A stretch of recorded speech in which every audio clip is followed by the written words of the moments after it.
Shahidi ndo hivyo, kipenga kimepulizwa na tumeingia katika awamu hii ya ukumbi wa siasa. Jina langu Elizabeth Mutuko, kwenye meza ya lugha ishara yupo Catherine Simaloi, na studioni ninaye mbunge Makalimulu na ambaye ni daktari. Karibu sana. Asante sana. Na pia yupo CPA Julius Ruto kutoka kule KSS. Karibu sana. Asante sana. Na bunge ni mojawapo ya idara muhimu humu nchini, pia ikiwa imepewa mamlaka na uhuru hapa katika katiba ya Kenya katika majukumu yake ya utunzi wa sheria, uwakilishaji, kupiga msasa idara na asasi za serikali.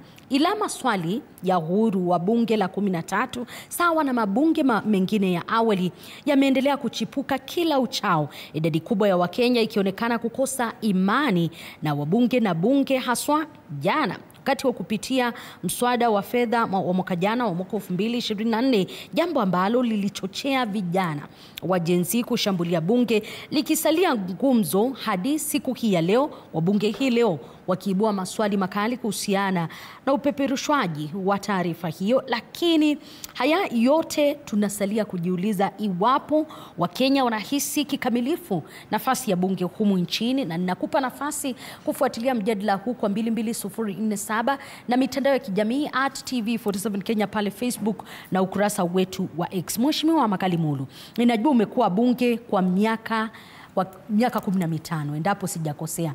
Na ninajua umeshuhudia mabunge ya awali na bunge tulilo nalo la 13. Wengi wamekuwa na maswali kuhusiana na mijadala na jinsi ambavyo mijadala inaendeshwa katika bunge lile, na wengi wanahisi kuna gaps. Lakini kulingana nawe, tulipofika siku hii ya leo, unaweza kuangazia vipi mabunge ambayo umekuwepo na bunge tulilo ndani yake siku hii ya leo? Asante sana Elizabeth kwa kutukaribisha mahali hapa kama wabunge, ili tuweze kuongea, ili tuwapige msasa katika utendaji wetu. Tupige msasa wa bunge sasa. Ukiangalia katiba yetu kipengele 95, utapata pale katiba imeeleza wasiwasi vile Wakenya wanataka mbunge fanye kazi yake. Na kama vile umesema, jambo la kwanza ni kuunda sheria, jambo la pili ni kuwakilisha wenye wametuchagua katika bunge, na jambo la tatu ni kupiga mswasa ile idara za serikali. Lakini kuna jambo moja pia ambayo wabunge wamepewa nafasi yake, na hata ingawa haijawekwa pale, ambayo ni jambo ya kutengeneza bajeti. Na ukiangalia vile bunge inatakiwa ifanye kazi katika kila nchi yoyote, kazi ya bunge ile kubwa, ukiongezea hiyo matatu tumesema, ni kuhakikisha ya kwamba demokrasia inakuwa katika nchi. Kwa hivyo parliament is the custodian of democracy in any country. Na bunge inapo kuwa dhaifu, basi demokrasia nayo inaanza kuteremka. Kama vile umesema, mimi Mungu amenihurumia sana, nimeweza kuwa mbunge la 11, nikawa mbunge la 12, na sasa niko mbunge la 13. Na zote nimeona vile kazi imefanywa, na ningependa tu kusema hivi kwa ujumla. Kazi ya upande wa serikali ambayo tunaita executive, rais anapoapishwa na naibu wake na mawaziri wao, kawaida kazi ya executive ni kuhakikisha ya kwamba wanateka nyara mbunge. Kwa hivyo serikali yeyote yenye imewekwa kwa kupigiwa kura, kazi yao ile kubwa ni kuhakikisha, kazi yake ya kwanza ni kuteka nyara, ni kuhakikisha kwamba ikiwezekana watie bidii wateke nyara bunge.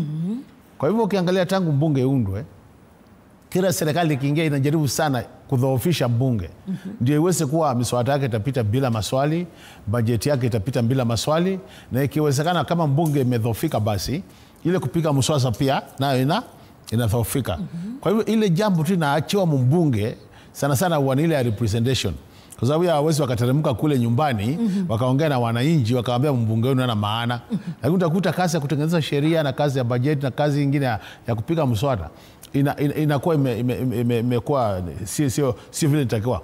Kwa hivyo ukiangalia kulingana na mimi, nikipima mbunge la 11, mbunge la 12 na mbunge la 13, hizo zote, mbunge la 11 serikali ilijaribu pia kudhoofisha mbunge, na ukweli ni kwamba kulikuwa na udhaifu kiasi. Bunge la 12 pia walifanya hivyo hivyo. Na bunge ile sasa imefanya hii ya 13 vile tumewezwa sisi ni kwamba sasa serikali imeingia. Hizo zingine labda tumseme ilikuwa imeingia kama asilimia 20, ya 11, 12, asilimia 30 hivi ama 35. Sasa hii ya 15, hii ya 13 wameingia kama asilimia 60. Umesema bunge ilivyo kwa sasa serikali imeingia karibu asilimia 60.